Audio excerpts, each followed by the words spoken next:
Jadi ada mindset wajib dalam menghandle konsumen, ya. Nah, pertama, teman-teman paham dulu, ya, tujuan teman-teman adalah membantu, ya. Jadi niatnya untuk membantu konsumen menemukan properti yang sesuai dengan syariah, yang halal, bukan yang konven, ya. Jadi kalau konsumen kita sudah menghubungi, artinya mereka membutuhkan bantuan Anda untuk tahu lebih jauh tentang produk Lloyds properti Anda. Jadi kita membantu, ingat, membantu, ya, pahamin dulu, bukan menjual. Menjual sebenarnya urusan nanti, closing itu urusan nanti, gitu. Kalau kita lakukan tahapannya, itu nanti jadi hadiah. Jadi kita lakukan ini dulu, membantunya dulu, ya. Pastikan si konsumen ini benar-benar paham apa itu properti syariah. Pastikan konsumen itu benar-benar paham proyek kita nih seperti apa keunggulannya. Jadi paham dulu, ya. Jadi tujuan teman-teman bantu dulu, ya. Supaya teman-teman nggak berpikir yang aneh-aneh. Ngelihat konsumennya, wih, Pak Rente, wah pasti closing ini. Belum tentu. Saya sering juga menemukan orang yang udah keren banget, ya. Ternyata sampai dia nggak closing, cuma pengen ketemu CS-nya doang. Saya puterin tuh dia keliling lihat rumah, ya kan. Saya turun langsung waktu itu. Jadi CS-nya saya, udah kamu di sini aja, saya handle. Oh, gaya banget saya handle, ya kan. Orang pakai Fortuner, saya aja keliling, nggak jadi beli. Nggak tahu, cuma pengen ketemu dia doang, CS-nya, gitu. Kebetulan CS saya ini paling cantik di kantor ceritanya. Aduh, saya bilang. Jadi balik lagi, tujuan kita adalah untuk membantu, ya. Setelah itu tulus tanpa bulus, ya. Jadi benar-benar teman-teman kasih pelayanan yang luar biasa. Bukan pelayanan mengharap closing. Madar apalagi gitu. Mata closing tuh udah kelihatan banget tuh. Wah. Enggak. Pokoknya benar-benar tulus, ya. Jadi kalau hasil biarkan Allah yang menentukan. Jadi kalau kita benar-benar tulus, ya, nggak tanpa bulus, maksudnya nggak ada niat terselubung di situ gitu loh. Nanti enak, keluarnya tuh enak nantinya, bantunya tuh enak. Jadi kita ngomong tuh close. Oh, jadi ibu sanggupnya memang berapa bu cicilannya? Emang ibu kemampuan DP-nya berapa? Nanti rasanya enak tuh. Saya kalau DP kayak masih sanggup sih dibesarin. Saya masih sanggup DP 50 juta mbak. Cuma itu tadi angsuran saya nggak bisa kalau 4 juta. Saya angsuran ya paling 2 juta bisanya. Nah, tinggal nanti kita nego ke manajemen. Kalau kita niatnya tulus, konsumen pasti mau cerita semuanya tentang apa yang dia butuhkan. Tapi balik lagi kalau kita nggak tulus, ya itu repot banget, ya. Nah, ini tanya kebutuhannya. Tadi sudah disebutkan sebelumnya, ya. Jadi jangan kaku, santai aja. Berikan pertanyaan yang cerdas, menghasilkan jawaban yang jelas. Terkadang dibutuhkan pertanyaan yang santai tapi penting. Contoh, sekarang kerja atau usaha apa, Pak, Bu, gitu. Tadi saya bilang sama abangnya, harus tahu, ya, ketika sudah berbicara soal kemampuan, tidak perlu sungkan tanya. Mohon izin, saya mau tanya Bapak saat ini kerja di mana? Dinas di mana? Bukan kerja di mana. Bapak dinas di mana gitu. Walaupun dia ternyata tukang beras misalkan. Nah, kan enak dikatanya, oh dinas di mana? Oh, saya bukan dinas, saya cuma jualan beras. Saya pernah gitu. Ternyata dia jualan beras, pakai celana pendek. Ternyata dia jualan beras. Pas mau closing tuh dia bawa uang recehan gitu. Ya 10 juta itu dia bawa, itu recehan. Jadi tanya dulu kebutuhannya apa.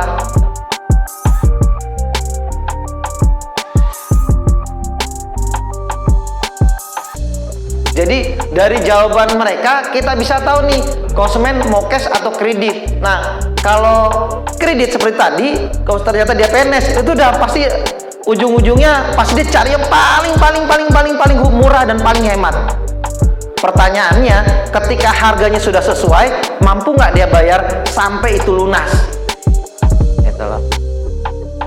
Makanya harus tahu tadi latar belakang mereka apa. Teman-teman nggak usah takut. Kalau teman-teman tulus, enak, nanti tinggal tanya aja gitu loh. Ya. Terus di sini katakan rata-rata kalau pengusaha dia rata-rata cash, dia nggak mau bayar kredit. Ya, yang bayar kredit itu sekali lagi ya mereka yang mungkin masih menengah ke bawah. Makanya mindset teman-teman kalau berpikiran dari awal ada cash, ya yang datang itu benar-benar rata-rata pengusaha. Ya, bukan yang tadi kayak PNS dan sebagainya. Kalau PNS jarang sekali itu yang mereka mau cash. Ya. Kecuali yang benar-benar murah, misalnya kayak kapling wisata yang cuma 15 juta, 20 juta mungkin iya. Nah, ini temukan permasalahannya. Saat banyak pertanyaan diajukan dijawab oleh calon buyer, maka kita akan tahu properti apa yang dibutuhkan. Bukan hanya tipe, tapi besar cicilan, tentang cost unit, bahkan sang calon buyer kita bisa tahu adalah tipikal buyer investor atau end user. Nanti akan ketahuan nantinya. Ya, jadi dari apa yang diucapkan, ya nanti kita tahu nih konsumen ini sebenarnya tipikalnya seperti apa. Ya, ini ada end user itu maksudnya dia hanya memakai aja untuk dirinya sendiri. Kalau investor biasanya dia beli, dia terus mau dijual lagi gitu. Jadi dia beli memang untuk nantinya dijual, entah tahun depan, entah hanya sekedar uangnya supaya tidak hilang. Nah, itu tipe investor. Nah, tipe investor ini yang lebih enak karena dia tidak peduli berapapun harganya. Kalau menurut dia murah, bahkan kalaupun mahal dia beli. Yang penting dia tadi merasa nyaman. Nah, nanti kita bahas nyamannya seperti apa, nanti kita bahas. Jadi temukan permasalahannya si konsumen ini apa. Nah, ini cara-cara teman bisa ketemu permasalahan itu dari nanti kalau misalnya via online nanti dibedah itu cara dia menjawab. Karena konsumen cara dia menjawab itu nanti ketahuan. Kayak tadi misalnya, "Mbak, ini harga cash semua ya?" Nah, dari situ sudah ada intonasi kalau dia sebenarnya bukan mencari yang cash, tapi mencari yang kredit. Gitu. Itu yang biasa sering temukan. Gitu. Nanti dari situ berkembang tuh, kita bisa buka nanti masalahnya apa. Baru kita tunjukkan solusi. Ya, jadi setelah data sudah kita dapat, ya, lalu kita lead mereka untuk mengambil unit yang tepat sesuai kebutuhan. Bukan membiarkan mereka memilih sebebas-bebasnya. Kita yang arahkan dan berikan masukan, setelah itu biarkan konsumen menentukan pilihan. Ini maksudnya di poin langkah keempat tadi, ya. Jadi teman-teman jangan takut. Bu, ibu beli 1 unit atau 2 unit? Ibu beli yang tipe 36 apa yang 72? Nggak usah khawatir tanyakan itu. Sampai kalau tadi saya udah ulang ya, kalau sudah nanya tipenya berapa, tanyakan cash atau kredit. Kalau cash, tadi kan sudah kita kredit ya. Kalau cash, sudah langsung, oh ya ibu, untuk cash DP-nya cuma sekian, ibu langsung dapat bonusnya ini. Nah, ini nomor rekeningnya. Ibu jam berapa mau transfer? Langsung. Kalau offline langsung minta KTP-nya. Mohon izin Pak, ada KTP-nya, biar saya fotokopi, saya foto. Bapak langsung silakan isi ini formulirnya. Dia waktu isi, Pak, mohon maaf, ini booking fee-nya 2 juta. Bapak mau tunai atau transfer? Langsung sekat. Jangan gitu. Itu kalau offline, lebih sulit offline sebenarnya. Kalau online kita grogi kan nggak ketahuan. Tapi kalau teman-teman nggak tanya mana pilihannya, ya sudah itu ngambang aja. Ya, jadi kita yang pimpin nih, kita yang lead mereka, kita yang arahkan mereka. Ya, kita arahkan mereka mau beli yang mana. Kalau sudah ada minat, baru terakhir itu pilih unit. Ya, jangan mereka pilih sendirian. Bu, ini unitnya kita kirim, seneng, ya kan? Tunggu 1 menit. Kalau saya tunggu 30 detik, nggak usah lama. Pokoknya contreng biru, teng, langsung. Saya sudah mulai ketik tuh. Ibu, bagusnya pilih yang D3 atau D6 aja, karena posisinya langsung. Jadi nggak nunggu lama. Jadi kita yang ngarahin mereka, bukan mereka milih-milih sendiri. Oh, nggak akan ketemu itu. Sampai besok, sampai seminggu juga nggak kepilih nanti. Jadi kita yang arahkan pilih unitnya. Ah, ini hukum rata-rata. Ini dipahami ya, dihafal bahkan. Hukum rata-rata itu ya, semakin banyak kata tidak, pasti ada kata iya. Apa? Semakin banyak kata tidak, pasti ada kata iya. Permasalahannya, teman-teman sudah banyak belum kata tidaknya? Jadi nanti teman-teman belajar dari kata tidak itu ya, mana teman-teman yang memang ternyata dia bisa bilang tidak bukan karena faktor dianya tidak mampu beli, tapi dari teman-temannya yang kurang bagus menjelaskannya, dari teman-teman yang tidak masuk ke langkah keempat, closing. Karena closing yang salah itu bisa berantakan. Contoh misalnya, ibu jadi beli atau enggak misalkan, dia mikir di otaknya adalah enggak, karena kita kasih pilihan enggak. Sedangkan dia di belakang sana ada 2, 3, bahkan 5 marketing juga yang menawarkan proyeknya. Apalagi di sini juga banyak kan. Di lokasi ada berapa ini? Ada berapa project rivalnya? Nah, ada 2. Jadi teman-teman ya. Nah, jadi ulangi kembali baik dengan konsumen yang sama atau berbeda. Jadi konsumen yang tidak beli bukan berarti dimusuhin, bukan berarti diblokir, bukan berarti tidak dicuekin. Tetap ada, kita follow up lagi. Nanti ada ilmunya, kita follow up lagi ya. Selama dia tidak blokir, follow up terus. Bahkan kalau sudah diblokir, kita follow up lagi dengan nomor yang lain. Nah, jadi ulangi lagi ya. Poin ketiga, pertahankan attitude, sebarkan kebaikan. Tahu attitude? Jadi beli atau tidak beli, kita tetap happy. Beli atau tidak beli, kita tetap positif. Jadi dia tidak beli saat itu, mungkin saudaranya nanti beli. Dia tidak beli saat itu, bisa jadi nanti dia belinya. Saya pernah konsumen nggak jawab, tapi tetap saya follow up. Kurang lebih sampai 6 bulan itu saya masih follow up. Masih follow up, tiap hari malah. Bukan seminggu-seminggu, bukan sebulan-sebulan, tiap hari saya follow up. Sampai 6 bulan, bayangkan 6 bulan. Setelah 6 bulan, dia tanya ke saya, Pak Deddy, oh iya Ibu, gimana kabarnya? Pak Deddy, saya sekarang lagi di Surabaya ini. Oh, di Surabaya Bu, bukan Ibu di Bangka? Enggak, saya di Surabaya. Pak Deddy, itu unitnya masih ada nggak? Oh ada Bu, cuma harganya sudah naik. Nggak apa-apa. Berapa sekarang harganya? Saya bilang waktu itu harganya masih 50 juta kapling waktu itu. Saya beli satu deh, beliin dong unitnya yang bagus, orangnya ada di Surabaya. Bayangkan 6 bulan ya, 6 bulan nggak pernah ketemu saya, tapi ngobrol sama saya dan nggak lihat lokasi, dia booking fee, dia akad tidak survei.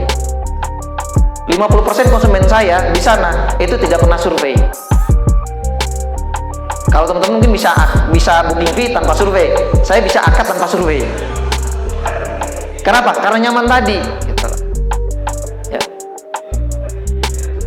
Kita tidak pernah tahu di mana rezeki kita, tapi rezeki tahu di mana kita berada.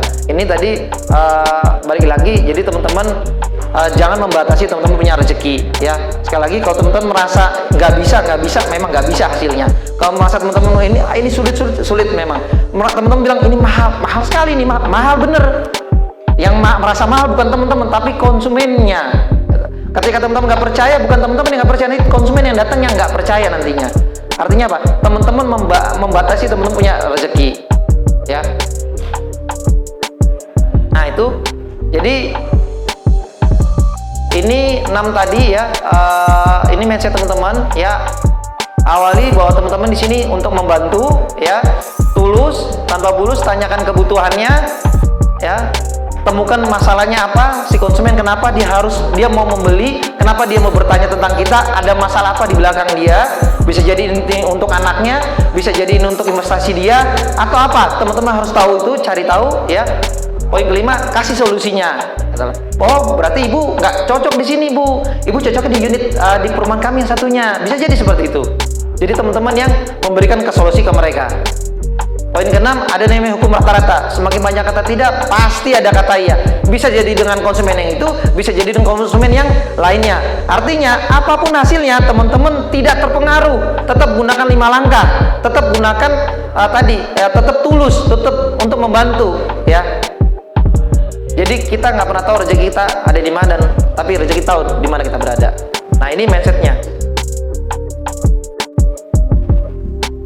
Oke, sampai sini. Anda tanyakan? Ya, bismillah. Terima kasih atas kesempatannya. Yang pertama yang saya tanyakan adalah, kita kan sebagai marketing harus tahu kebutuhan customer. Dan hal yang biasa terhadapi itu terkadang saya dapat customer yang memang dari awal tidak terbuka dan kurang mau basa-basi. Jadi kita harusnya buat customer nyaman. Tapi bagaimana caranya buat customer nyaman sedangkan mereka dari awal kurang terbuka? Mungkin itu dulu Pak. Nah, balik lagi, kita coba bedah lagi di 5 langkah. Pertanyaan saya di intro. Kita mulai dari awal deh. Kita mundur lagi ya. Mundur. Teman-teman, pada saat perkenalan, saya mau tanya. Assalamualaikumnya sudah lengkap ya? Itu yang pertama. Yang kedua, ya, coba nanti dicatat. Teman jangan sampai lupa. Ketika leads masuk, ya. Ini kita bicara nyaman soalnya. Nyaman dan percaya. Maka ketika list masuk, ya, teman kan perkenalan tuh. Perkenalkan nama saya, nama siapa? Vira. Ya. Perkenalkan nama saya Vira, saya CS dari apa namanya? Perumahan Al-Hadid. Nah, di bawahnya itu teman-teman kasih link Facebook teman-teman profilnya. Ini penting. Kenapa? Jadi ketika kita berkenalan, si konsumen langsung mempelajari kita. Ini siapa kita? Gitu. Langsung dia klik siapa kita. Nah, balik lagi teman-teman di Facebooknya nanti buat pimpinannya diperhatikan medsos para CS. Ya, pertama foto profilnya harus jelas, ya, harus jelas orangnya, harus sendiri, ya, jelas dan sendiri. Kalau berdua boleh dengan catatan sama artis yang terkenal atau sama orang tua. Next, jangan. Karena balik lagi kita jualan seperti ya, bukan jualan yang tadi. Yang kedua, background profilnya. Usahakan background profil adalah perusahaan atau projectnya. Ingat ya, backgroundnya bukan foto profil ya. Foto profil itu harus kita, bukan foto project. Nanti pimpinan bisa dicek. Yang ketiga, biodatanya. Isi selengkap mungkin biodatanya. Contoh, pernah kuliah di mana, sekolah di mana, kerja di mana. Mungkin pernah kerja di 3 tempat. Itu ditulis semua. Makin jelas, makin bagus. Oke. Yang keempat, ya, masukkan saudara kalian di situ. Misalkan di situ ada saudaranya, ada pamannya, ada bibinya. Nah, di tag di profilnya kan bisa di tag. Ini kakak, ini paman, kan bisa. Itu di tag. Yang kelima, boleh ada tanggal lahir tapi tahunnya ditutup. Karena tahun ini mempengaruhi. Biasa ada konsumen, wah ini mudah sekali nih, ngerti kan di jualan. Ada yang tahunnya ketuaan, si konsumen kayaknya tua banget nih. Jadi tahun itu ditutupin, yang ada hanya tanggal sama bulan. Ya. Yang kelima, sudah berapa tadi? 5. 6. Websitenya teman-teman, ada website perusahaan nggak? Taruh di situ. Nah, yang ketujuh, tidak ada lagi foto-foto yang alay dan lebay. Nah, ini pimpinan bisa cek. Yang ketujuh, tidak ada lagi foto-foto teman-teman yang terbuka auratnya. Nah, ini penting. Saya pernah soalnya, jadi di kantor, masya Allah, soleha banget. Nah, saya nggak sebutin namanya, soleha banget. Tapi pas saya cek di medsosnya, wah, nggak pakai kerudung, pakai celana segini, wah kacau. Dan itu mempengaruhi, sangat mempengaruhi. Nanti kita berkenalan sama konsumen. Jadi ketika nanti kita berkenalan sama konsumen, ibu perkenalkan nama saya Wati, saya CS dari perusahaan bla bla bla bla bla. Kasih link FB di bawahnya, link FB profil kalian. Itu penting. Nah, teman-teman sudah sampai situ belum? Nah, ini berlaku dengan WA-nya teman-teman. Nanti pimpinan juga cek, nih foto WA-nya sudah benar belum?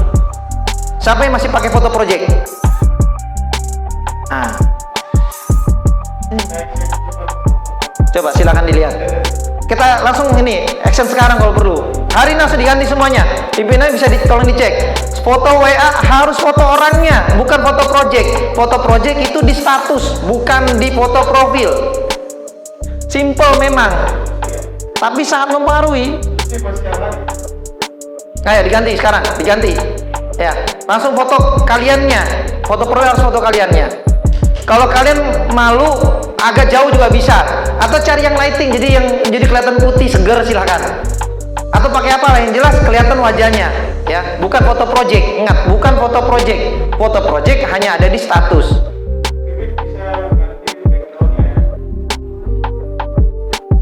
Dan sendiri, bukan berdua atau bertiga, apalagi berjamaah.